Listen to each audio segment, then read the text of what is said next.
What is up, guys? And welcome back to the Power Cycle Podcast. This time without video. The good Lord has said nigh to our video production.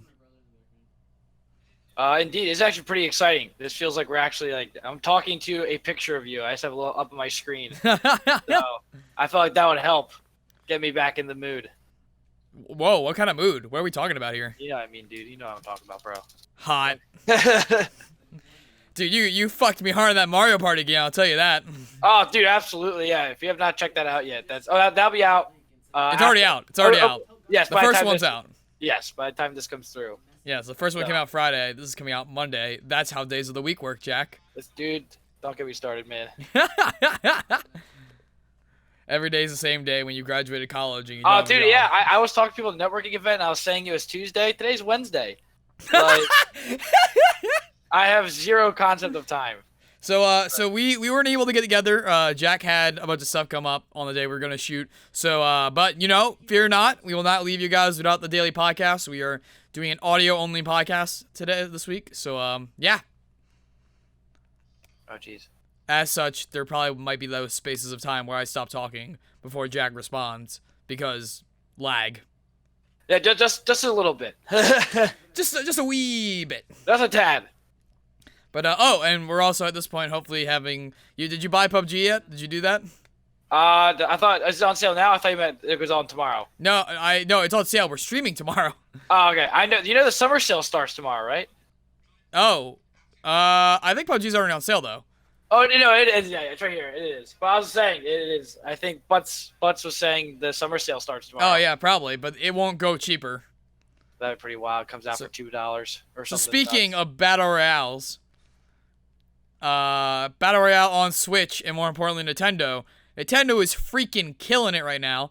We promised we would spend the next episode talking about Nintendo's E3, and you know what? We're just gonna wind it up to all Nintendo, because Nintendo is making some goddamn moves right now, and I think it needs to be justifiably discussed. And before we really get into it, I'm going to finally say that I was wrong about the Switch. All my earlier opinions into its life cycle, and before its life cycle even started, were completely incorrect. I will own up to all that. However, I am a high roller, as they say in Vegas, and I needed to go all in on black. So, yeah. Also, are we going to ignore the fact that there's a new Super Mario Party game, which I'm pumped as hell about? We're not. That's part of the discussion. So I didn't know where you wanted to start. No, I want to start specifically on say, E3 stuff. So, well, I'm gonna say I was just thinking about it before we started, and I always find it very funny. I feel like Nintendo's Direct is I always hold it, I think, to a different standard than I don't even compare it to the other conferences. You know what I mean? Like I never compare the conferences that much, but I get what you're saying. Yeah, like I feel like Nintendo is just in its own little bubble almost all of the time. Just because I feel like like let's say if a game like Wolfenstein comes out for the Switch, it's like, oh my gosh, no way. Whereas that's just a regular game for an Xbox or a PS4, or like no other console has Smash Bros. You know, like it's just so interesting to watch Nintendo Direct because every game you see is most likely just for the Switch. Have you heard of a little unknown game, a little diamond in the rough known as PlayStation All Stars? PlayStation, oh, of course. How could I forget PlayStation All Stars? You know what I found out? I found out from talking on like Discord groups and stuff like that. I'm one of the few people apparently that liked the Puppet Nintendo Direct. Apparently, everyone hated that one. I freaking loved it. I really liked. Well, wasn't Nintendo, but like Bethesda House or whatever. Right? Like that fair one they did. I like the themes. There are some. Oh no, the Treehouse I like for Nintendo. The Treehouse was really good. You mean Nintendo Treehouse? Yeah, was that not the Direct, or are they different things? No, that's a different thing. That's like a content, like that's like their in-house like online social media content team. They like make stuff like they post their own gameplays and do interviews and stuff like that, and like they host their own stage essentially. It's like the GameSpot stage and all that stuff. Gotcha. That's different. There wasn't a theme this year. It was just. But how about the big game Fortnite coming to the Switch? That's pretty intense. Yeah, dude. I mean, we all knew it was gonna happen. Like, we all knew because we know Nintendo likes to control the narrative. We knew we were just waiting for E3 at this point. Like, I do find it interesting, like how Fortnite is really it's interesting how Fortnite is really pushing the cross-platform play aspect. from my knowledge, and I haven't looked into it too far, but it's something I was thinking about for this podcast. From what I was able to dig up, and I don't want to get into the whole PlayStation thing because it's going to detract from our main focus on this podcast. We can talk about it another day. But apparently Epic is taking a lot of the load with like server stress and stuff like that. Like they're handling a lot of things with like dedicated servers, all that stuff that usually like Xbox and Nintendo would pitch in for. And I feel like from what I can tell, the actual console companies are doing a lot less on their end. And in exchange, they're controlling the game space more, which is why it's just to touch on PlayStation a little bit. I call bullshit on a lot of this, where they're like, we want to make more money by making you pay for stuff on our thing. It's like, okay, cool, I get that, but you're not doing any of the normal things, or from what I can tell, you're not doing the same amount of things as you'd have to do when you're like hosting Call of Duty and hosting all this other stuff on your platform. Yeah, like Epic as a company is already taking a lot more onus and taking a lot more upfront costs for you, so like you shouldn't be bitching. I don't know. That's just kind of all I know is it's gonna be interesting to watch. I think being able to play Fortnite on the go is gonna be a very. I know you can play it on your phone, but to be able to play it on a also. Sorry to interrupt because I just remembered this because I wrote this down earlier, but I forgot my notebook. Freaking everyone's like, well, no other game ever let you do that. Incorrect. GTA 5 let you migrate to an entirely different platform. This is true, and I do think Fortnite is making the case, and especially going to the Switch now, to kind of let all these consoles play together or at least interact in some type of way, which I think is very exciting. Like I'm like literally I have a new Discord group that helped my brother made because you know what Discord was. And it's literally this entire soccer team, and I play with them. It's like a soccer baseball team, and I'll play with them. And he's playing on Switch. His other friend is playing on Xbox. His other friend is playing on Mac, and I'm playing on PC. Yeah, it's wild, dude. And I think that is where we talked about that on the podcast before. I think that's where gaming wants to go. But I think to move back to Nintendo in general, I think Nintendo is in that sweet spot in the market where there's still the couch console game. There's still the game. There's still the company that when you want to hang out with your friends, you can bust out Smash Brothers and 8 of your friends can play. Okay, let's pause. Let's break on this because this is gonna be a huge chunk of it. I agree. Freaking Smash Brothers, dude. Yeah, it is pretty nuts. I don't know, like it's a lot. It's whenever it comes out, it is always something where I go, okay, who's gonna be in it? Who's not gonna be in it? And I remember I was watching the direct, and they said everyone's in it, and I was like, holy shit. Well, I mean, not everyone's in it. I know, Mike. I know. Oh yeah, now believe. I was like gonna say Mega Man. Oh, he is in it. Mega Man. You're right. Mega Man is in there. Yeah, it's just not Mega Man NT Warrior, which is what I want, or Proto Man. But Proto Man will probably just be a DLC character. But yeah, I mean, and again, do you think? But these aren't all the characters. There are still secret characters. Do you think? Right? I don't know. I feel like because the last Smash, if I remember on Wii U and 3DS, I don't think they had secret characters. I think they announced the full roster up front. Really? I think that's my only fear. And, I mean, even with Melee and Brawl, like there were gamer guides released with the game that told you all the characters in it. It's just the average gamer didn't buy a guide, and the internet wasn't entirely there yet. So like you just wouldn't know. I am definitely. I mean, I'm definitely interested to see. They did add a couple new. I know Bowser Jr. wasn't in the last one, right? No, it was. The only additions are Ridley and Splatoon Kid. Okay, I'm definitely interested to see if they do add more. Maybe I guess DLC is in the future. Yeah, that's the whole point of the Echo characters. Is they don't even have to create new characters from the ground up. They're basically going to sell you a shit ton of skins. Yeah, and I'm definitely. And I think Super Smash Bros. Is always be good. I'm definitely just interested in playing it because I think every time I play Smash Brothers, I still enjoy it, but I have yet to get that original love that I have. You know what I mean? Like it still doesn't have that. I don't think I've ever captured that original love of it that I still had when I first played it. One of the depressing things for me, once we weren't streaming E3 and it was like the rest of the regular week, was that I was on social media again, and I realized I have a shit ton of people in LA I follow now who were just at E3 because they live in LA and it's just convenient to go to E3. Also, there are a bunch of them are voice actors, so they're just in some of the games. And they're just playing Smash, and like also like people I know in the gaming industry were just playing Smash. They're like, no, this is it. It's like the perfect cross between the Melee and the 3DS Wii U one apparently. So I don't know. I might go hardcore with this. I might really try to like get good.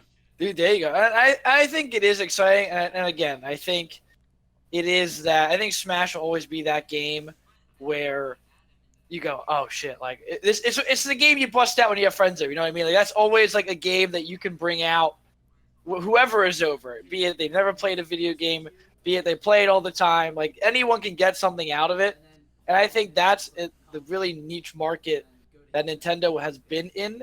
Is that any game they release, I feel like anyone can pick up and play. Whereas some of the games I see, like Death Stranding isn't a game you would show a regular person. You know what I mean? No regular normie, not for like normies. Like you couldn't be like, "Hey man, you ever played video games before?" No, like, oh well, check out Death Hey Stranding. there, fellow kids. But you can bust out Smash Bros. And everyone gets it. And I think that is where Nintendo really thrives in just getting the general casual gamer excited about games, and you see that in the sales. I think when people come out and they just buy, Nintendo sells a shit ton of stuff every time.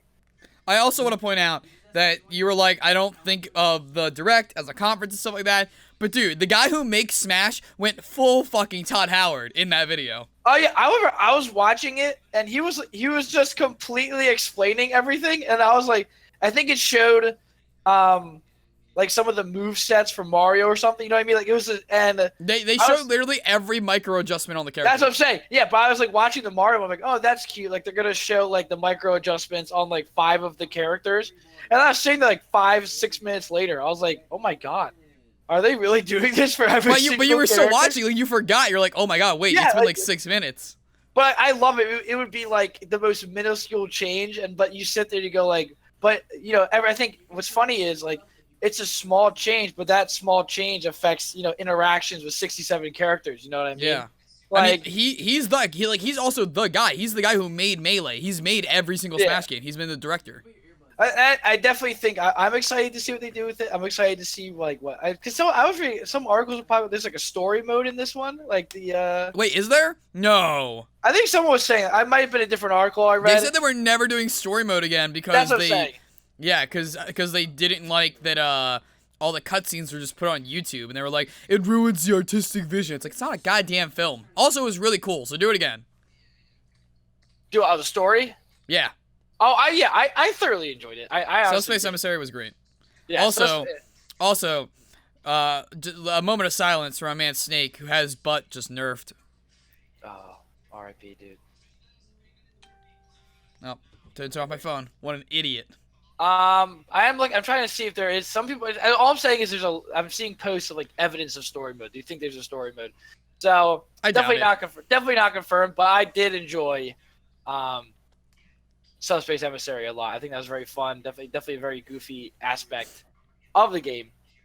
But I'm wondering, and I doubt it because of the fact that there isn't one coming to 3DS, but I'd be curious if you could still maybe use the 3DSs as controllers to play this game. Because honestly, that was the best breakthrough for like me as someone who has like a big family of Nintendo players, was the fact that like you didn't no one wants to have to lug around their controllers whenever they're going somewhere. But most people put their 3DSs if they have one, like put their DS in their backpack, in their purse, in their whatever, because they never want to pull it out. And so it was just really nice where you're just like at someone's house randomly, or at someone's house and whatever you were planning on doing is done, but you're still hanging out. It's like, oh, we can play Smash. I don't have to have a bunch of controllers because you have your DS on you.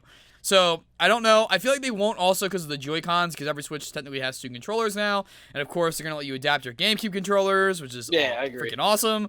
But I don't know. I think it'd be cool if you could do some kind of like DS download play sort of thing for the controllers.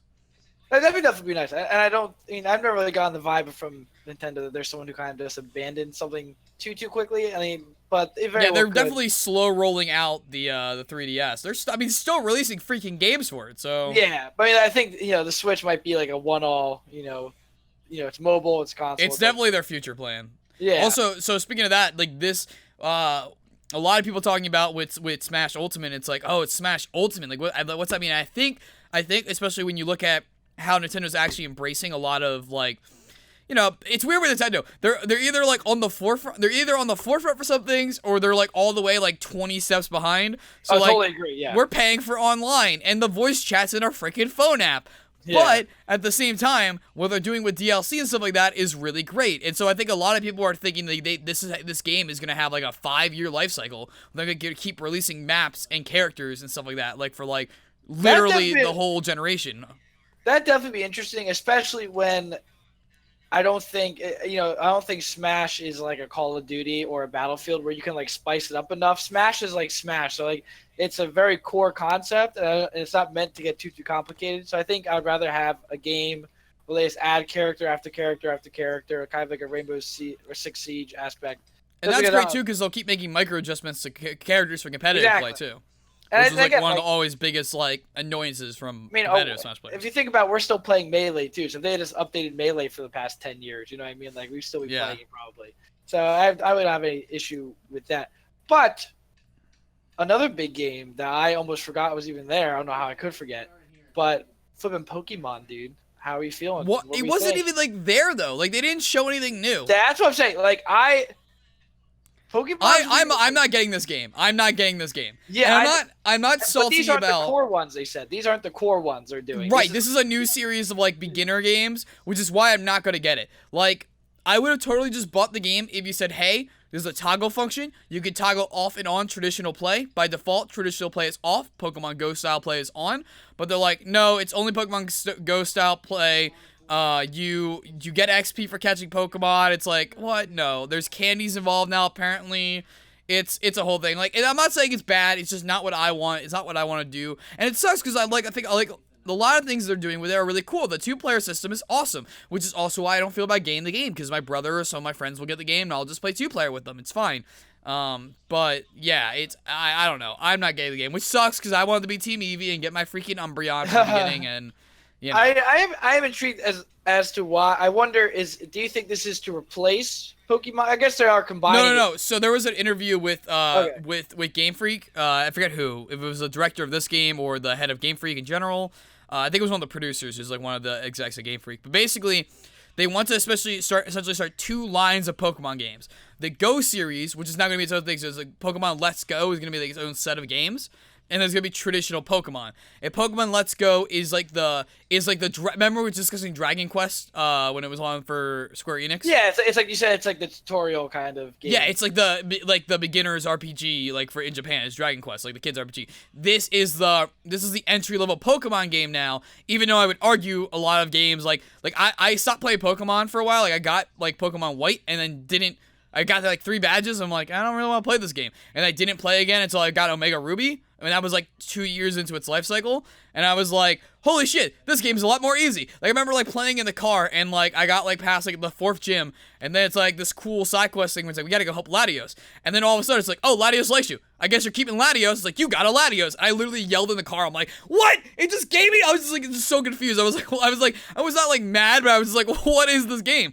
So I'm hoping what they'll do is now that they actually have a franchise to do that stuff with, that they'll hopefully take a few steps back towards the traditional RPGs with the core series of Pokemon, which the next one is coming out in 2019.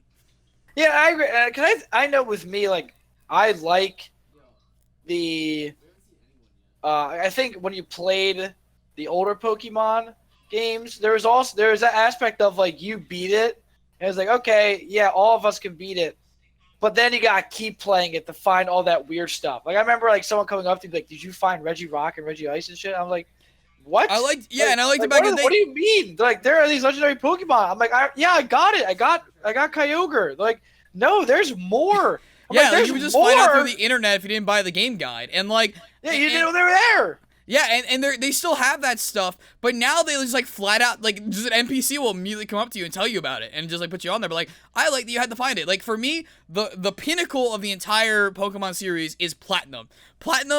Diamond Pearl Platinum is the best. It was the most advanced gameplay mechanics, the largest roster at the time, really in-depth character design. It was when they were introducing a lot of the new like fight systems and how like movesets worked and stuff like that. And then it had the best side quest post game out of all the Pokemon games at that time. And then like it was one, and just like it's like Ruby and Sapphire, they didn't tell you. It's just like you gotta follow around. And I remember back when I got Ruby, I got like past like the 5th gym, and I somehow at some point just like didn't find the Surf HM. I don't know how I missed it. I don't know where it was. Like you could just mess up in Pokemon. Like, Yeah, you just so I screw spent yourself. 3 months. I spent 3 months playing that game, just not knowing what to do, just leveling up to where like all my Pokemon were level 60 by the time I found the Surf HM, and then I was just one-hitting everyone in the gyms because I was battling with like level 6. I was battling like Elite 4 level Pokemon, and I still had half the gyms to go. Yeah, I agree. And But that's like, cool I though, because remember- no one else did that. That was like my own like experience. oh yeah, or like one of you, everyone had a person who beat Victory Road, and you had to go find them. Be like, please beat Victory Road for me, please. Like, I don't want to go through Victory Road. Yeah, like you would like be sitting there doing it, and then be like, oh my god, I can't. Do or the Rayquaza mazes in Emerald. Oh yeah, the and ice like, dude, mazes. Tyler can do that. And you just go like, oh no, where's Tyler? I need to get Tyler right now. Yeah, Like, it's like shit. This like you. It's like I don't understand. yeah, and I think that again, I think there's that aspect to it. I think that's happening in video games in general. I think we've spoken about it before. Is this not dumbing down? Because I think that sounds negative. No, that's what I was trying to avoid. Yeah, it's just like I think just not trusting the consumer or the gamer to be able to pick up and learn. Like I feel like it's almost they don't trust a newer gamer as much as they would before. Like this idea of, oh no, if it's too complicated, we will lose the person who's playing, and they won't be able to, they won't explore the rest of our games because they'll be turned off by how difficult it is. And I don't think it's difficult. I just think it's not as Inviting. yeah, like it's like when you played video games 10 years ago, like when we were kids, there are only so many games you can play. There's only so many options to contend with. Mega Man Battle Network. Which was even that that's a pretty interesting. I played that when I was a kid. I couldn't figure it out. Never beat the final boss of the last game.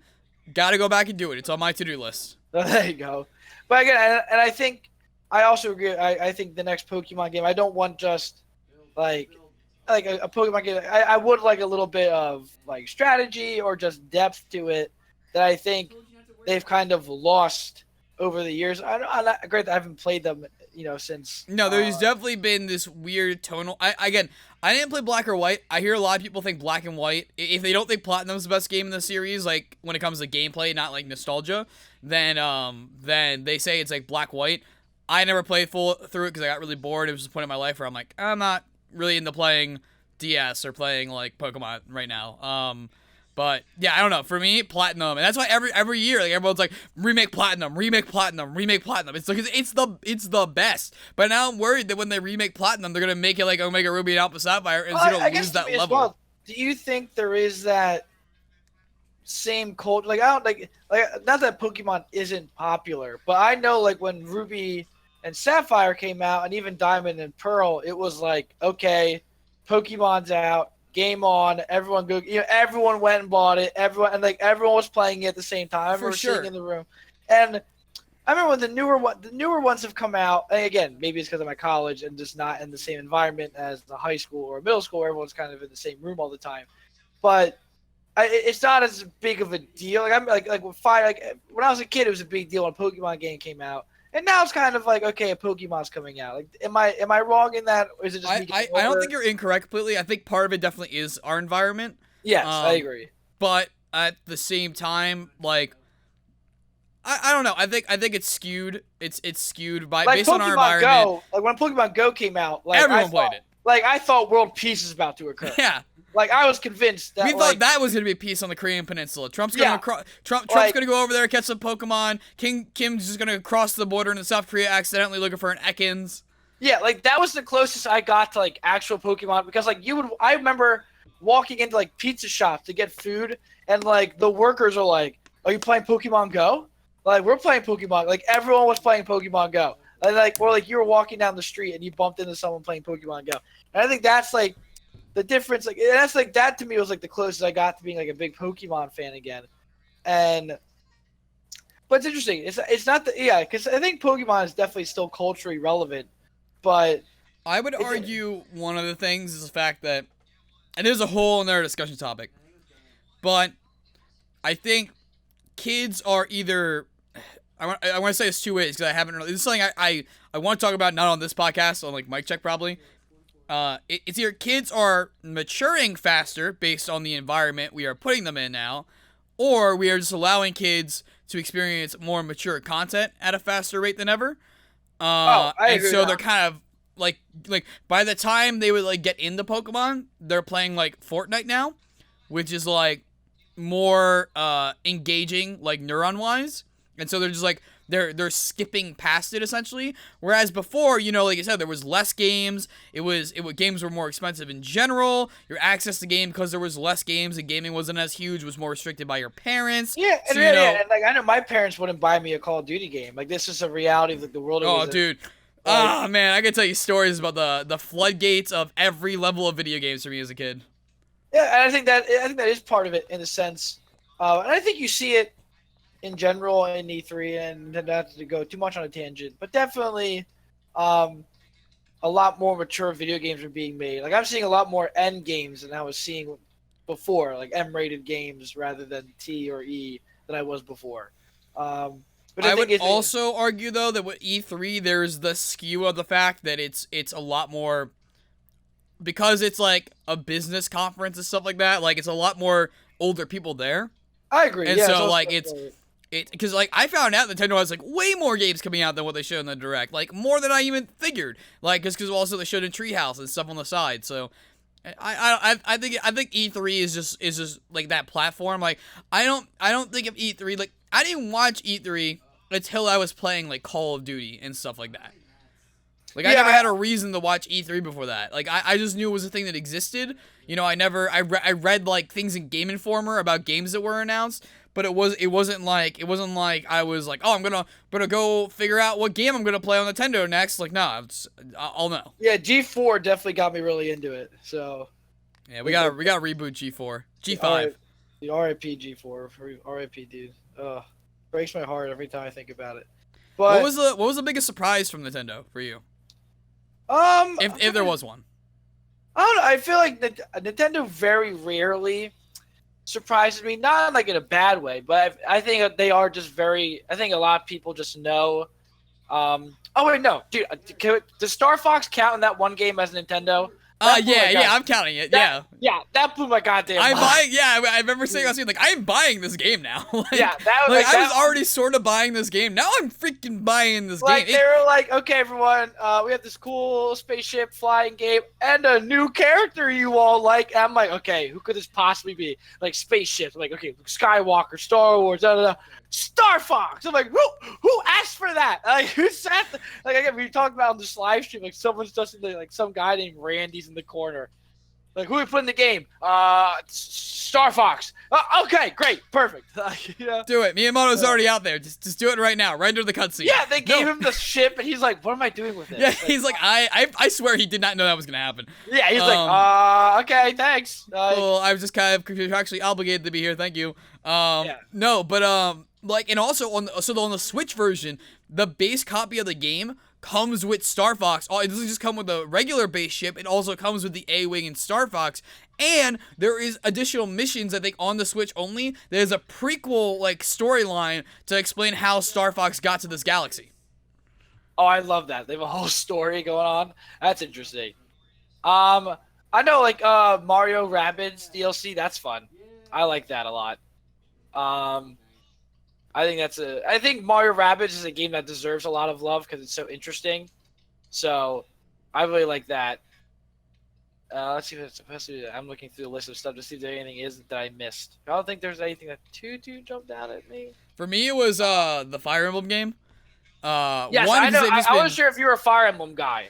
Because they've just. Oh yeah, for sure. Okay. One, because they just been pumping them out like crazy, and I was like, okay. So like I was like, there's either gonna be a Fire Emblem game, and it's gonna be like another like Hyrule Warriors-esque game, or it's gonna be like another mobile game or whatever and stuff like that. But then it's like, no, it's a full game. By the way, it's RTS. Also, it has an open world exploration component to it at the same time. I'm like, what? I'm just like, yes, everything I've ever wanted. Oh, you do. Okay, how am I going to forget flipping Super Mario Party? Can't forget that. Oh yeah. So let's go back to that, because Nintendo just making a full 180 and being like, we will never ever make a traditional Mario Party again. But this is like pretty damn close. Like, this is a nice middle ground. It's definitely got some things that I'm hoping you can toggle off and on personally. But overall, I'm happy that we're getting it.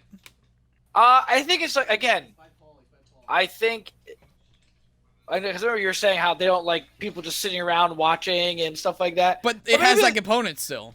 Yeah, and I think maybe they realize that people are kind of like okay with it. Maybe like I don't know if there ever was a backlash against it. The new team mode definitely alleviates that because it lets 2 players play at the same time. Yeah, like I think the dice part was always something that should have stayed, and then kind of definitely like just the board game. Because when we were playing it on the stream, like I really don't mind watching. I think I only minded watching you roll the dice on like Mario Party 2. Like that one, it's just a bit like not as exciting to watch. Whereas Mario Party 7's like just flashy enough to like be fun to watch. Well, also I like it from the sense of like one of the key things about Mario Party, much like Mario Kart and stuff like that, is that there's always this level of RNG. You don't know what's going to happen next. The whole game can flip on its head, and in that moment, you are not in control. You are looking at this person who is actively trying to beat you, and you are helpless, but to watch and react to what is happening. And I think that is I think that's awesome. Like, it's not like you're like, it sounds like, okay, I have to roll for my attack,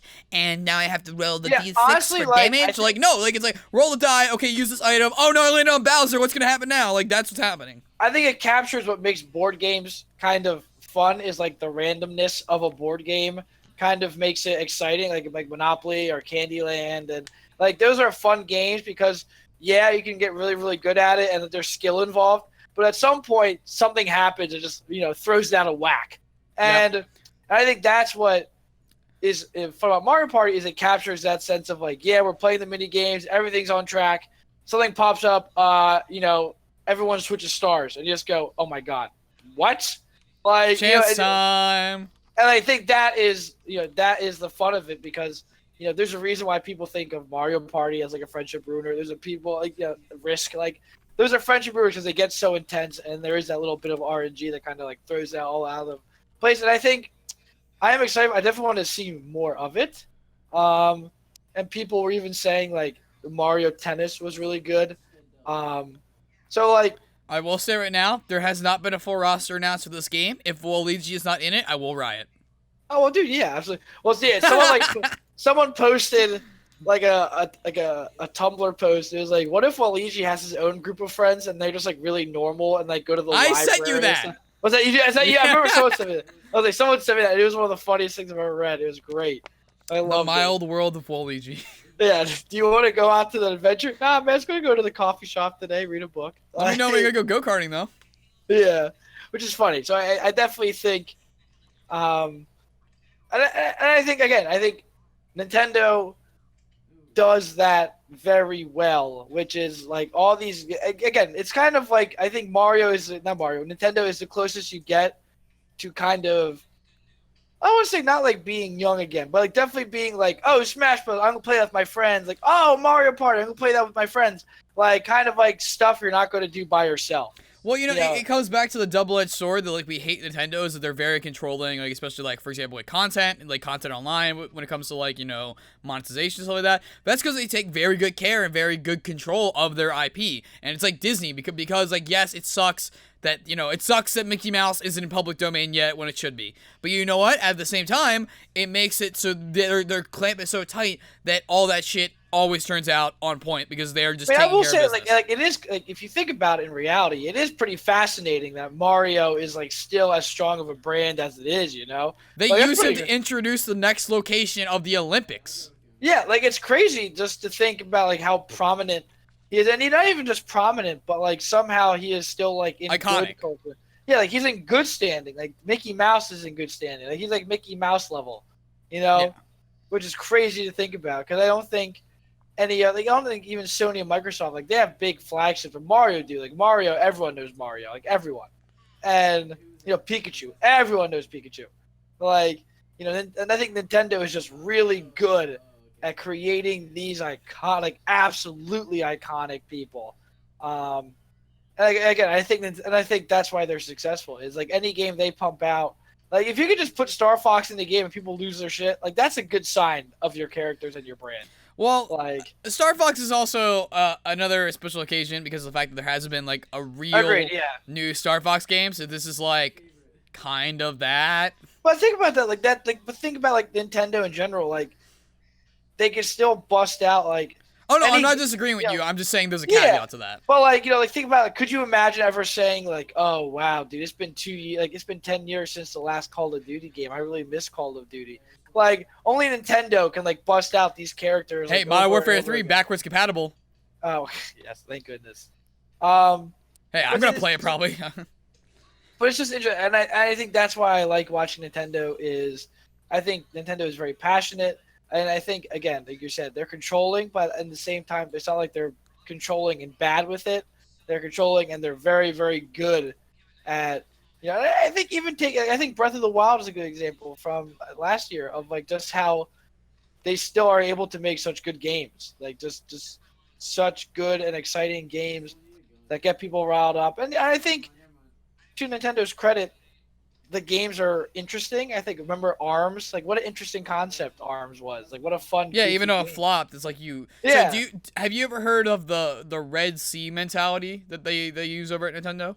I do not. What is that? So I believe it's called the Red Sea mentality, and it's something they basically use. And I also want to preface this. Also remember, Nintendo is registered as a toy company. It's not an electronics company. It's a toy company.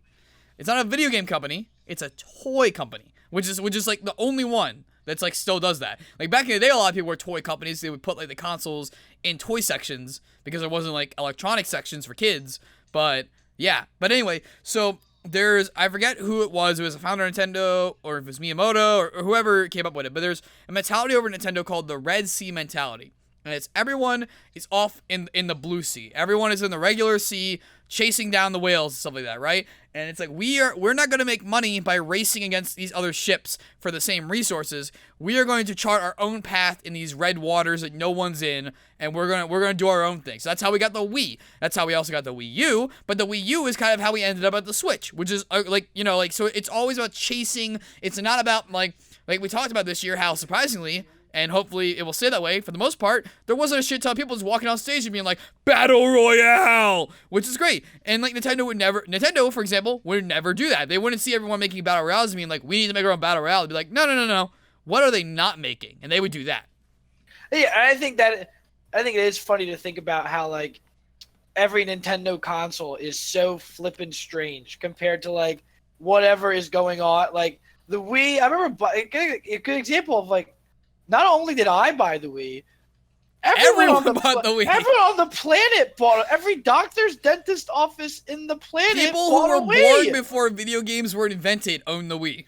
Yeah, like it is just ridiculous. Like the Wii, like it's just ridiculous. Wii Sports, one of the, I want to see where it is still, but at one time was the best selling game because it was bundled with the Wii. Yeah, like it's absolutely incredible, and like even the Wii U is interesting. The Switch is, I think, the most interesting console I've ever seen in my whole life. And well, I'm gonna take a step back. It really isn't, because it's just an NVIDIA Shield. We've had those for a while. But it's just controlled by a good brand. Yeah, I think that's the difference. And I think that is where Nintendo is really just good. Wii Sports is currently 4th in the world at 82,850,000 in sale. What do you think are the 3 games above that? It's definitely. Oh, but is Modern Warfare up there? Modern Warfare is not up there. Oh, dude. Is Breath of the Wild there? Nope. Oh, interesting. I'm really trying to think. Are they older games or are they newer games? They're older than it's a mix. Dude, I honestly have no idea. I can't even think off the top of my head. So number 5, notably at 50 million, is PUBG. I want to point that out because I just realized that. Wow, that's interesting. Right, I didn't know that. That's crazy. Oh, is Fortnite up there? Huh? Is Fortnite up there or no? No, but I don't think it counts because you don't actually buy it. That's what I'm saying. So it might not be on here. But I'm actually gonna do a Control F right now. Nope, no Fortnite. At number 3 is Grand Theft Auto 5. That makes sense. Because it's been released on everything, and people bought it multiple times, including myself. Number 2 is Minecraft. Ah, I forgot you have to pay for Minecraft. Yep. Yeah, that's a good point. Yeah, that's a good point. Okay, I'll give you I'll give you one guess for number 1. I'm telling you, it predates even GameCube. I don't know what year I got the year right now. Is it Super Mario Brothers? No, it's not, and it's not a brand game. It's not like a. It's not like. Pong. Close. Tetris. Oh, Tetris. Fuck. Yeah, 170 million sales in Tetris. Yeah, dude, that makes sense. Yeah, that makes Plus, sense. It's getting re-released now. New Tetris. Yeah, was that at E3? Yes, it was a Switch thing, I think. Oh yeah, dude. Yeah, I think I said like they won E3 or something. Yeah, like with Tetris. You wanted to know where Modern Warfare 2 was, right? I imagine it's pretty high up there. Modern Warfare 2 is 24th. Modern Warfare 3 is the highest Call of Duty at 16th. Yeah, Modern Warfare 3 is pretty huge when that came out. But 2 was just better, but 3 had the bigger push from 2 and coming off of Black Ops together. So that's what it really is. But yeah, I think Nintendo's wow, hold on. I want to point out something though also. In the top 10 spots, there are 1, 2, 3, 4. So there are 1, 2. So there's 5, but technically 6 Nintendo games in the top 10. If we're counting Pokemon as a Nintendo game, even though it's made by Game Freak. Yeah, I mean, that's a Nintendo game. Okay, so there are 6 Nintendo games in top 10. There is New Super Mario Bros., Pokemon Red and Blue, Wii Sports Resort, Wii Sports, Super Mario Bros., and Mario Kart Wii. Mario Kart Wii, yeah, that's crazy. Yeah, that makes perfect sense because everyone had a Wii. Yeah, Mario Kart best Wii one. Remember automatic controls?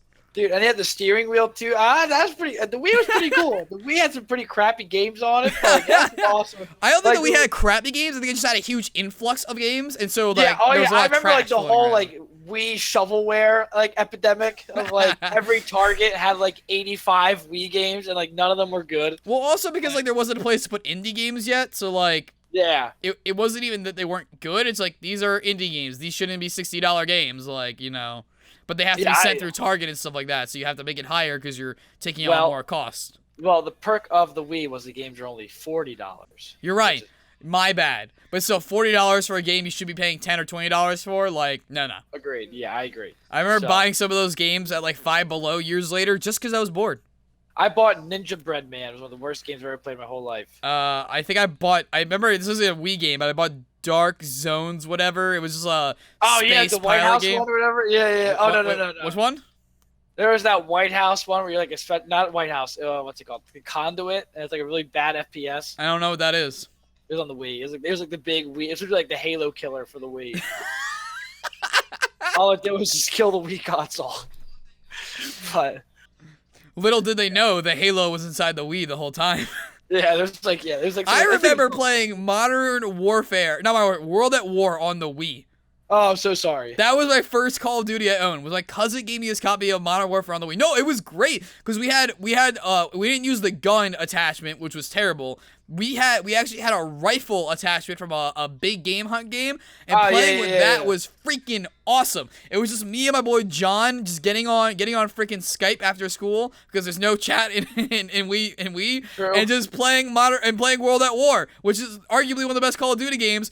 As an arcade game, essentially. And I was freaking great at it. Yeah, I remember I bought Medal of Honor Heroes on the Wii, and it came with a gun console thing, and I was like, okay, this game should be fun. And it was literally a point-and-shoot arcade game. Like, they popped out from behind things, like, shot at you, and, like, jumped back in. I was like, this is Medal of Honor! No, yeah, World at War was the full World at War game, I think, minus zombies. I think that's all it didn't have was zombies. I think they even gave, like, extra solo missions, too, I think. Yeah, I think they beefed it up in that way, yeah. Yeah, it was, like, really interesting. It was, like, a whole, like, 2 other like extra little levels or something. Well, on that note, we're hitting the end of the podcast here. Are you gonna buy a Switch?